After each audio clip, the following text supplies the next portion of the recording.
नमस्कार दोस्तों, मैं सत्यम मिश्रा अपने YouTube चैनल टेक्निकल लर्नर्स में आप सभी भाई बहनों दोस्तों का हार्दिक स्वागत और अभिनंदन करता हूं। दोस्तों मैं यहां पे जो आपको जानकारी देने वाला हूं वो जो UPSSC द्वारा आयोजित होने वाली प्रारंभिक अर्हता परीक्षा PET है, ठीक है दोस्तों। उसके बारे में मैं यहाँ पे आपके लिए ज़रूरी सूचना लेके आया हूँ दोस्तों। कौन सूचना है मैं आपको बताना चाहूँगा कि जो लोग दोस्तों इस भ्रम में हैं कि अभी परीक्षा सेंटर जो है उसका चेंज किया जाएगा, दोस्तों मैं आपको बता देना चाहूँगा कि अब परीक्षा सेंटर में बदलाव होने की कोई उम्मीद नहीं है, ठीक है दोस्तों। तो सिर्फ अब आप क्या करिए, सिर्फ मन लगा के पढ़ाई करिए दोस्तों, क्योंकि अब सेंटर बदलने वाला है नहीं। और उनका कहना है दोस्तों, अभी तो क्या हुआ था आपको बता दें कि यूपी लेखपाल भर्ती परीक्षा हुआ, इतनी बड़ी मात्रा में उसमें धांधली हुआ, फिर भी दोस्तों उसमें क्या हुआ कि उनके जो अध्यक्ष हैं प्रवीण कुमार, उनके द्वारा कहा गया कि कुछ भी हो जाए हम रिजल्ट जारी करेंगे, ठीक है दोस्तों।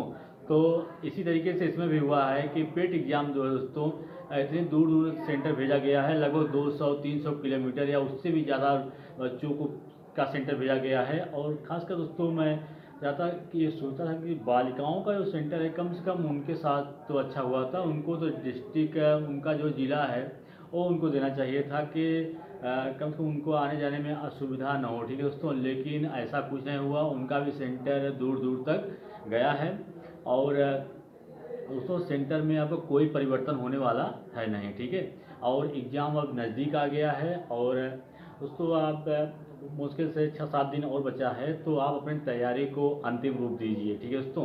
तो आपको मैं कुछ टिप्स देना चाहूँगा कि अंतिम समय में आपको अब क्या पढ़ना है, ठीक है दोस्तों। मैं आपको बता दूँ कि अगर आप UPSSC द्वारा आयोजित होने वाली पेट परीक्षा देने जा रहे हैं, तो दोस्तों जो उसका प्रीवियस ईयर पेपर हुआ है, ठीक है, प्रीवियस ईयर जो भी पेपर हुआ है उसको आप सॉल्व करके जाएं। सॉल्व भी नहीं करें बल्कि अच्छी तरीके से समझ लें कि कहाँ कहाँ से क्वेश्चन पूछता है, किस टॉपिक्स क्वेश्चन पूछता है दोस्तों। अगर आपने सही तरीके से अगर पढ़ लिया उसको, तो आप आसानी से जो भी पेपर आएगा उसको आसानी से आप सॉल्व कर सकते हैं, ठीक है दोस्तों।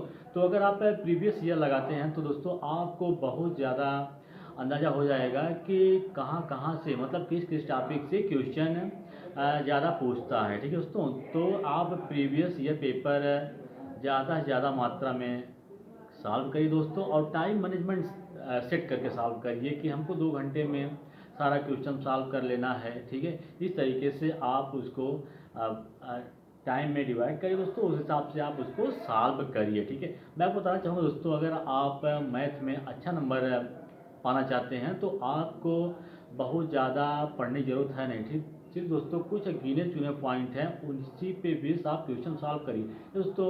सिंपल जो घटाना गुणा भाग तो सबको आता है, ठीक है दोस्तों। तो जुड़ा जितना अच्छा आप इस कैलकुलेशन आपको इतना फास्ट होगा उतना अच्छा आप कर पाएंगे मैथ का सेक्शन, ठीक है दोस्तों। उसमें मैथ में आपका जो घटना गुणा भाग होना चाहिए प्रतिशत से क्वेश्चन है, ठीक है।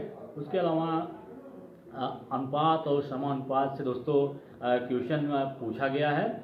और एक क्वेश्चन उससे भी कह सकते हैं कि स्क्वायर रूट अगर आप पढ़े हैं तो दोस्तों आप आसानी से इतना अगर पॉइंट सिर्फ आप पढ़ लेते हैं मैथ में तो आप आसानी से अच्छा नंबर प्राप्त कर सकते हैं, ठीक है दोस्तों। हिंदी की बात दोस्तों, तो हिंदी में भी आप को बहुत ज़्यादा पढ़ने की जरूरत है, उसमें भी आपको 2 गद्य पूछता है, उसी गद्य के बेस पे भी क्वेश्चन रहते हैं, ठीक है। इसके अलावा आपको पर्यायवाची और विलोम शब्द और दोस्तों कारक, इतना चीज़ आपको हिंदी में पढ़ना है, ठीक है।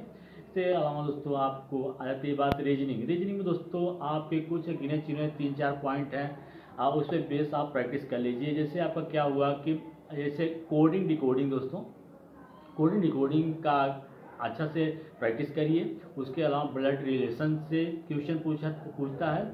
और दोस्तों ये हो गया कैलेंडर से, 3 टॉपिक हैं दोस्तों जिससे इसमें क्वेश्चन बनता है। तो सिर्फ 3 टॉपिक ही आप पढ़िए, पूरा रीजनिंग पढ़ने की जरूरत है नहीं, सिर्फ कोडिंग डिकोडिंग पढ़िए, कैलेंडर पढ़िए और रक्त संबंध ये पढ़िए, ठीक है दोस्तों। इतना पढ़ लेंगे तो आप आसानी से रीजनिंग के भी जो भी क्वेश्चन आएंगे उसको आसानी से आप सॉल्व कर सकते हैं, ठीक है दोस्तों।